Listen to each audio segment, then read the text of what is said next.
L'entendre, Pierre Nkurunziza, le nouveau président du Burundi, n'est pas comme les autres que ce pays a connus.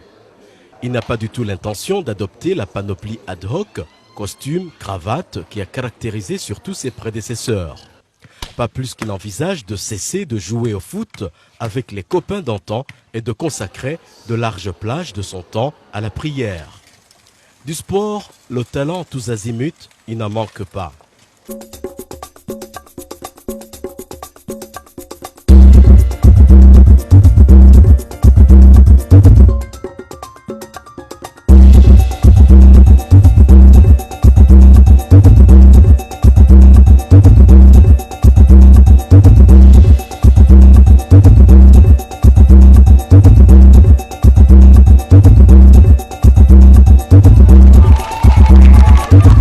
Né le 18 décembre 1964 à Bouillé de la province d'Ngozi au nord du Burundi, Pierre Nkurunziza est un bon papa qui prend son temps pour donner une initiation sportive à ses 3 fils et aux autres enfants qu'il a adoptés.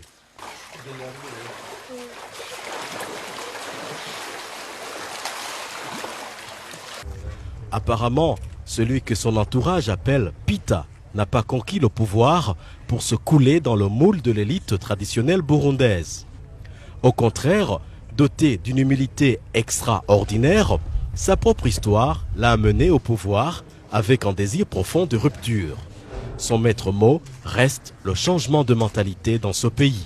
Moi, j'aime donc un travail bien fait et je m'engage à une chose et je tiens absolument à le réussir. C'est ça, donc je n'aime pas l'échec dans toute mon entreprise. Élevé dans une famille assez aisée où le père était député et la mère aide-soignante, Pierre Nkurunziza est en effet un orphelin de 1972 car son papa a été tué lors des massacres interethniques qui ont secoué le pays. En 1986, à la sortie du lycée, le jeune Nkurunziza ambitionne de devenir un officier ou économiste. Mais on lui refuse l'accès à ces 2 filières à cause de l'exclusion.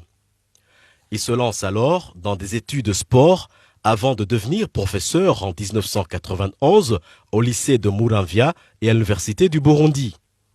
Ce président, poussé dans la rébellion par les massacres interethniques qui se sont déroulés à l'université du Burundi en 1995, où son frère, qui lui ressemblait tellement, a été tué à sa place, affirme avoir de l'estime pour l'emblématique Nelson Mandela. Moi, j'aime beaucoup le président Mandela. Et c'est quelqu'un qui a mené donc, une lutte constante. Il n'a pas changé du début à la fin. Et il a passé dans des difficultés. Et par après, il a montré à la population sud-africaine que tout est possible. L'homme change et le pays change. Voilà maintenant. Et quand il est sorti de la prison, on croyait que c'était la catastrophe. Mais au contraire, ils ont remarqué qu'en lui, finalement, c'était le salut pour le peuple. Caché dans les collines de Nyambouye, dans la région de Bujumbura rurale, Pierre Nkurunziza s'engage dans la rébellion. En novembre 1995, il est gravement blessé à la jambe par un éclat d'obus. Ses compagnons le laissent pratiquement pour mort et il survit pendant 4 mois dans des marécages. C'est de cette époque que date sa véritable conversion. Progressivement, Pierre Nkurunziza gravit tous les échelons de la rébellion jusqu'à en être désigné le patron en octobre 2001.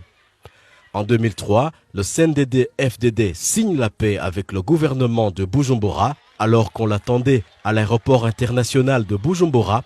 C'est à pied et à vélo depuis les collines de Gitega qu'il rentra au pays pour occuper le poste de ministre d'État chargé de la bonne gouvernance et de l'inspection générale de l'État.